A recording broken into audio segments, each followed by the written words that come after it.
self-compassion, best thing since sliced bread. Why isn't there more of it? Right? It seems like a good idea, at least I thought so. Why isn't it more prevalent? I'll talk about in Western culture, although it's not just Western culture who suffers. This is a big one, confusion with self-pity. And it is annoying to be around people who are lost in self-pity, isn't it? We give the gesture of self-pity. It's also really dramatic, overly dramatic, right? So why isn't self-compassion self-pity? Well, first of all, this common humanity element is absolutely key. If it was just self-kindness, you might say, what's the difference? Self-compassion isn't poor me.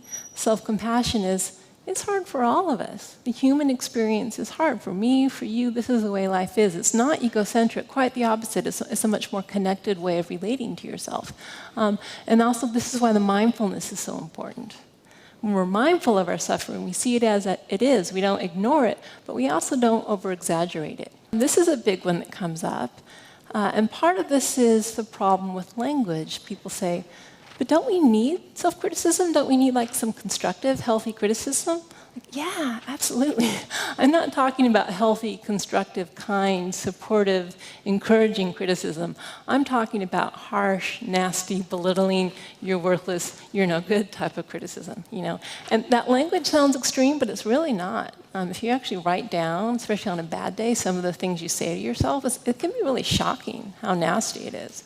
Right? So that's a type of criticism I'm talking about that you might say negative global self-evaluations. I am bad. I am no good. Okay? So what self-compassion does is it doesn't evaluate and judge the worth of yourself as a person, but it does see wisely. It discriminates. Self-indulgence, right? A lot of people think, well, if I'm compassionate to myself, I'm just going to skip work and just eat tubs of ice cream all day, and I'm just going to self-compassion doesn't mean you're going to do whatever you want. You aren't going to give pleasure for yourself only, because in the long run that harms you. Okay? So think of a very compassionate mother. Is she going to, for a child that she absolutely loves and has compassion for, is she going to say, yeah, don't go to school today, just blow it off, yeah, eat whatever you want, tubs of ice cream, that's fine. Of course not. A compassionate mother says, go to bed on time. Eat your vegetables. Do your homework, right? Because that's what compassion wants, health and well-being for ourselves. Compassion means we don't want to suffer, which means if we give ourselves pleasure in the short term feels good but harms us in the long run, then it's a problem. This is also a big one. Confusion with making excuses. I'm only human, right? Just blowing things off, okay? And again, you could blow things off and say it's self-compassion, but is it really? Because if you really have self-compassion, remember, you are more able to see yourself clearly. It is safer to see yourself clearly, and therefore it's a lot easier for you to take responsibility, because it's okay to have messed up, to have made a mistake. So research shows you're more likely to take responsibility for mistakes because, again, it's not so psychologically damning to do so. And a lot of people are afraid of compassion, well, for various reasons, but one of them is they really think they need their self-criticism to motivate themselves and keep themselves in line. It's a really entrenched belief, and I think our culture kind of supports that idea. We need to be hard on ourselves. We need to crack the whip. Think of all the, the images we have for motivating ourselves. Often they're very harsh. Okay. First of all, I have to say, if anyone does take this approach, I'd just like to ask the question, how's it working for you? So there's that level, right? Does self-criticism really help or not? Again, when we go to the research, the answer is pretty much it doesn't really help very much. It kind of helps, but in a way that's not that effective. So what happens when we're motivating ourselves with self-criticism? It's the carrot and stick approach, right? The carrot is, I want to feel good about myself. The stick is, I don't want to feel bad about myself, right? So that's how we're moving ourselves along. It's really a fear-based type of motivation. I am not okay if I fail, therefore I must try harder and succeed so I will be okay. So then the other way to motivate yourself is with self-compassion, not self-criticism.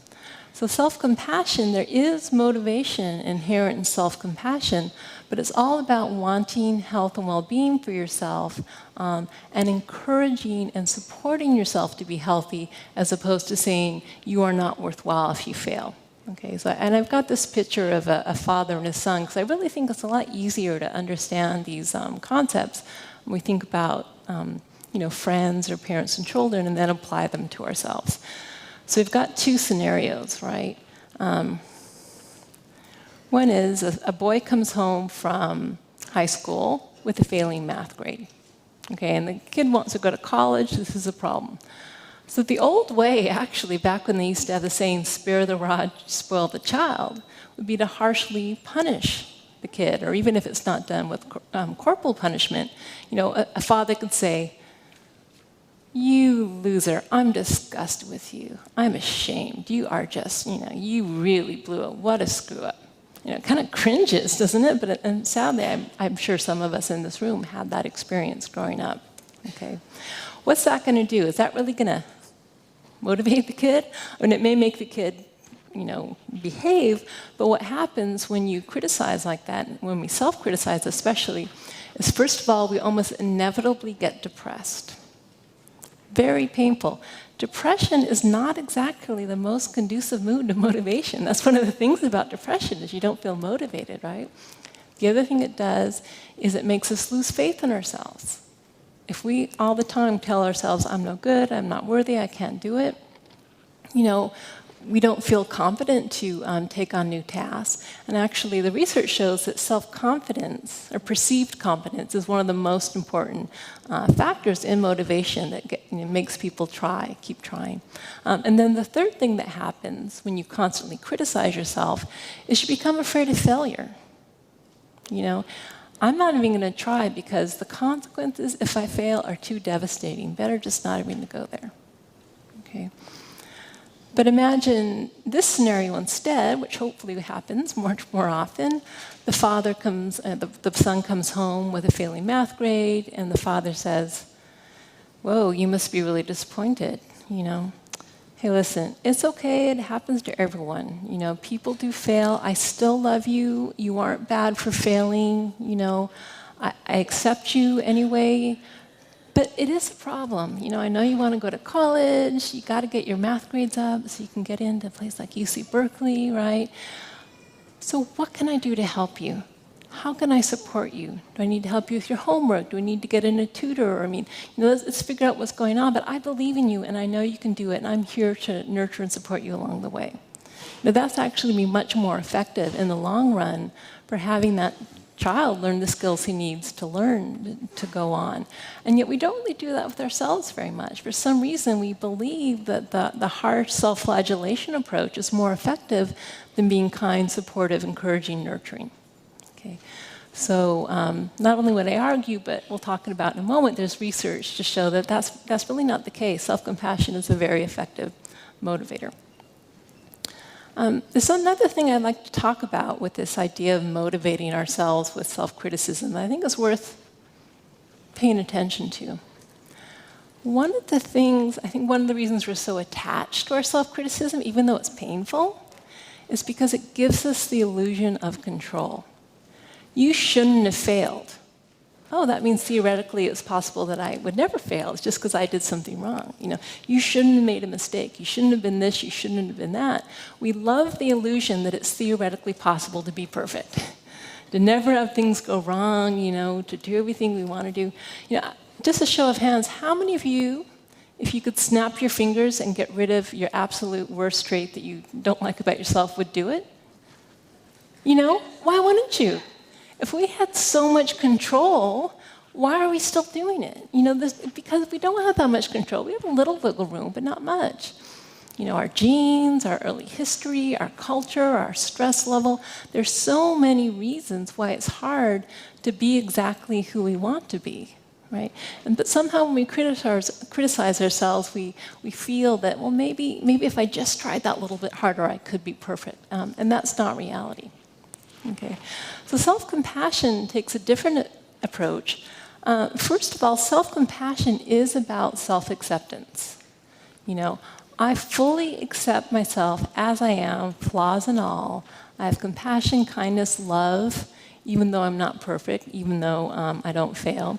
And self-compassion is not about self-improvement or evaluating yourself. Am I good enough or not? Trying to do more and more and more so I can see myself positively. It really is about accepting who you are as you are.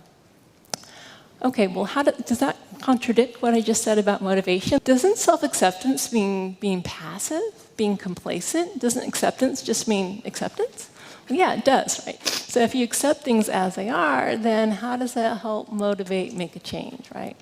And Carl Rogers talked about this very beautifully.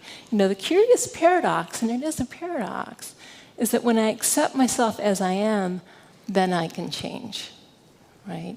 And if you think of what's happening there, when we accept ourselves fully and we embrace who we are, flaws and all, then it actually does allow us to see ourselves clearly, because it's safe to see ourselves clearly, and because we care about ourselves and don't want to suffer, we're going to try as much as possible to make changes that are, make us healthier and happier. But we also know that if we don't succeed, it's still okay. Right, so there's not this pressure of you are a bad person unless you change. Yeah, it'd be great if you could change, you'd be happier, but I accept you regardless. Right? And so sometimes I think of the way self-compassion is useful for motivating is it plants seeds. It plants seeds of, I'd really like not to suffer so much. I'd really like to be happier. I'd really like to be more fulfilled in this area. So I'm going to water those seeds with a sense of care and nurturance and kindness. But I know at the end of the day, I don't have total control whether or not that tree is going to grow. But I'm going to do what I can.